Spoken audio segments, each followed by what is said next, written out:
ನಮಸ್ಕಾರ. ಟೆನ್ಷನ್ ಎಟ್ 9ಗೆ ಸ್ವಾಗತ. ನಾನು ಸಬಾ ಹಕೀಂ. ಪ್ರಮುಖ ಸುದ್ದಿಗಳನ್ನು ನೋಡೋಣ. ಮೊದಲಿಗೆ ಹೆಡ್ಲೈನ್ಸ್.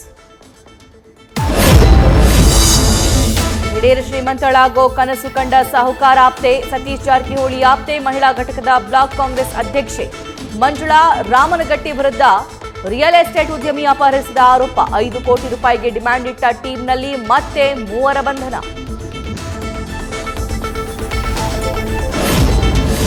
ಇವತ್ತಿಂದ ರಾಜ್ಯ ಬಜೆಟ್ ಅಧಿವೇಶನ ಶುರು. ಸರ್ಕಾರವನ್ನ ಕಟ್ಟಿ ಹಾಕೋಕೆ ಮೈಕ್ರೋ ಫೈನಾನ್ಸ್ನಿಂದ ಹಿಡಿದು ಅನುದಾನ ಕೊರೆತದವರೆಗೂ ಬಿಜೆಪಿ ಬಳಿ ಹಲವು ಅಸ್ತ್ರ.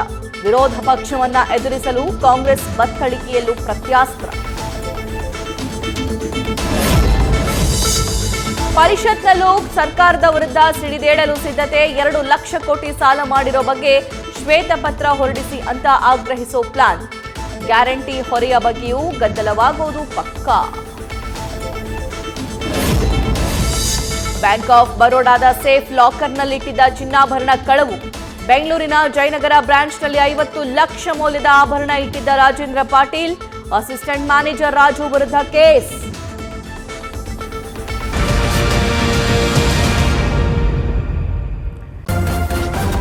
ನ್ಯೂಸ್ ಫಸ್ಟ್ ನಿರ್ಭೀತಿಯಿಂದ ನಿಮ್ಮ ಪರವಾಗಿ.